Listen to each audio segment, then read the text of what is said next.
Hello, welcome to my channel. आप सभी प्यारे मित्रों का स्वागत है हमारे यूट्यूब चैनल पर।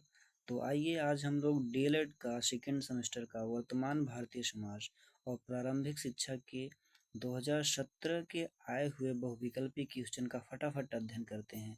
तो हमारा पहला क्वेश्चन है, आदर्शवाद का श्रेष्ठ योगदान किस क्षेत्र में है? तो भाई आप रिप्लाई कीजिएगा, किस क्षेत्र में है? तो हमारा ये उद्देश्य विधि में आदर्शवाद का श्रेष्ठ योगदान इसी क्षेत्र में सबसे अधिक है। चलिए नेक्स्ट क्वेश्चन की तरफ हम लोग चलते हैं अपने। राम मूर्ति समिति 1990 क्यों गठित हुई? भाई क्यों गठित हुआ था? राम मूर्ति समिति 1990 का गठन किस लिए हुआ था? तो राष्ट्रीय शिक्षा नीति 1986 की समीक्षा हेतु के लिए राम मूर्ति समिति की गठन की गई थी। चलिए नेक्स्ट क्वेश्चन की तरफ हम लोग चलते हैं अपने। Question number third, Radha Krishnan आयोग की संस्तुतियां संबंधित थी। राधा कृष्णन आयोग की संस्तुतियां किससे संबंधित थी? तो हमारा ऑप्शन तीसरे का ए हो जाएगा, उच्च शिक्षा से। तो राधा कृष्ण आयोग की जो संस्तुति थी वो संबंधित थी किससे? उच्च शिक्षा से। नेक्स्ट क्वेश्चन की तरफ हम लोग चलते हैं। उड का आज्ञा पत्र प्रकाशित हुआ। उड का आज्ञा पत्र प्रकाशित हुआ, कब प्रकाशित हुआ भाई? 19 जुलाई 1854 को। तो उड का आज्ञा पत्र जो था वो 19 जुलाई 1854 को प्रकाशित हुआ था। नेक्स्ट क्वेश्चन की तरफ हम लोग अपने चलते हैं। राष्ट्रीय महिला शिक्षा समिति 1958 की अध्यक्ष थी। भाई राष्ट्रीय महिला शिक्षा समिति 1958 में उसका अध्यक्ष कौन था, या भाई कौन थी? गर्ल्स के बारे में पूछा जा रहा है। तो हमारा पांचवें का जो आंसर हो जाएगा वो बी हो जाएगा, दुर्गाबाई देशमुख। तो दुर्गाबाई देशमुख जो थी वो राष्ट्रीय महिला शिक्षा समिति 1958 की अध्यक्ष थी। नेक्स्ट क्वेश्चन की तरफ हम लोग अपने चलते हैं। ब्रेल लिपि द्वारा शिक्षा प्रदान की जाती है।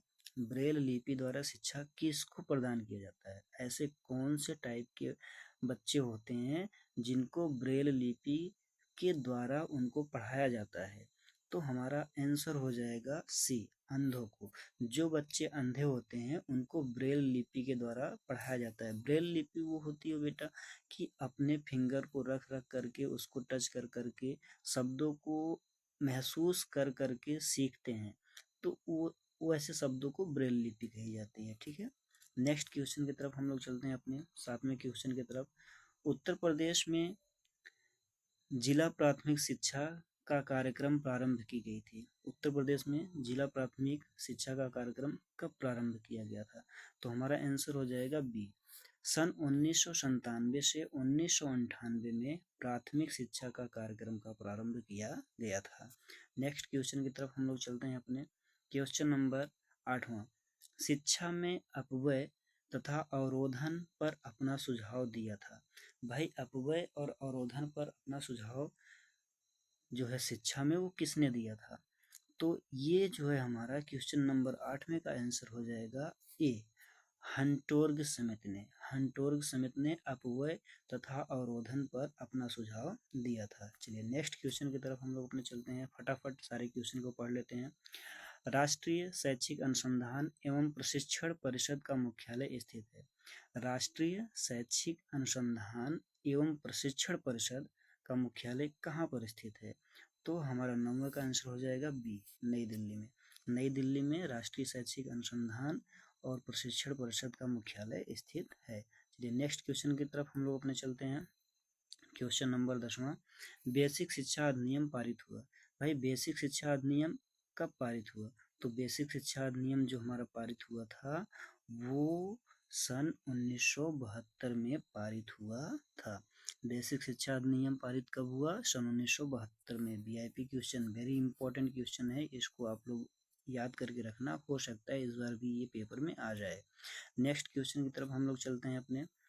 शिक्षकों हेतु राष्ट्रीय पुरस्कार का प्रारंभ किया गया। भाई शिक्षकों के लिए राष्ट्रीय पुरस्कार का प्रारंभ कब किया गया? तो हमारा क्वेश्चन नंबर 11 का आंसर हो जाएगा ए, 1958 में। 1958 में शिक्षकों को राष्ट्रीय पुरस्कार देना प्रारंभ कर दिया गया था। क्वेश्चन नंबर नेक्स्ट में हम लोग चलते हैं अपने 12th में। बच्चों के लिए निःशुल्क एवं अनिवार्य शिक्षा का प्रावधान संविधान की जिस धारा में किया जाए वह कौन है। भाई इसमें ये पूछना चाहता है कि जो बालक होते हैं उनके लिए निःशुल्क और अनिवार्य शिक्षा का प्रावधान किस धारा में किया गया था। तो क्वेश्चन नंबर 12 का हमारा जो आंसर हो जाएगा वो धारा 45 में। धारा 45 में बच्चों के लिए निःशुल्क और अनिवार्य शिक्षा का प्रावधान किया गया है। क्वेश्चन नंबर नेक्स्ट की तरफ हम लोग चलते हैं। क्वेश्चन नंबर 13, वैदिक कालीन शिक्षा, वैदिक कालीन शिक्षा संबंधित है। वैदिक कालीन शिक्षा किससे संबंधित है भाई? रामायण से, वेदों से, कुरान से या फिर बाइबल से। तो वैदिक कालीन मतलब जो हमारे बहुत पुराने समय में जो हमें पढ़ाया जाता था, वैदिक कालीन शिक्षा जो थी वो किससे संबंधित थी? तो जो हमारा वैदिक कालीन शिक्षा थी वो वेदों से थी। किससे थी? वेदों से थी। अपने नेक्स्ट क्वेश्चन की तरफ हम लोग चलते हैं। क्वेश्चन नंबर 14, किंडरगार्टन प्रणाली के जन्मदाता कहे जाते हैं। किंडरगार्टन आपको पता ही होगा, आप लोग फर्स्ट सेमेस्टर में पढ़ करके आए होंगे। किंडरगार्टन की प्रणाली के जन्मदाता कौन कहा जाता है? तो फ्रेबल। जो फ्रेबल हैं, फ्रेबल जी, वो किंडरगार्टन प्रणाली के जन्मदाता कहे जाते हैं। क्वेश्चन नंबर नेक्स्ट की तरफ हम लोग चलते हैं। क्वेश्चन नंबर 15, पांडिचेरी में किस महान शिक्षा शास्त्री ने आश्रम की स्थापना की थी? तो 4 यहाँ पर ऑप्शन दिया हुआ है। तो इनमें से कौन से शिक्षा शास्त्री थे जिन्होंने पांडिचेरी में शिक्षा शास्त्री आश्रम का स्थापना किया था? तो भाई इसमें श्री अरविंद घोष ने, श्री अरविंद घोष ने 1928 में, कब? 1928 में पांडिचेरी में इन्होंने अरविंद आश्रम या शिक्षा शास्त्री आश्रम के नाम से इन्होंने एक आश्रम की स्थापना किया था पांडिचेरी में। ओके, ये हमारे रहे हैं 15 बहुविकल्पी क्वेश्चन, जो हमारे बहुविकल्पी क्वेश्चन 2017 में आए हुए थे। अगर हमारा वीडियो आपको अच्छा लगे तो आप हमारे चैनल से बने रहें। डीएलएड के प्रति कोई भी ऑथेंटिक न्यूज आती है तो आपको हमारे चैनल पर प्रोवाइड की जाएगी, और हमारे चैनल को सपोर्ट कीजिए। प्लीज़ लाइक कर दीजिए एंड सब्सक्राइब कर दीजिए। थैंक यू, धन्यवाद।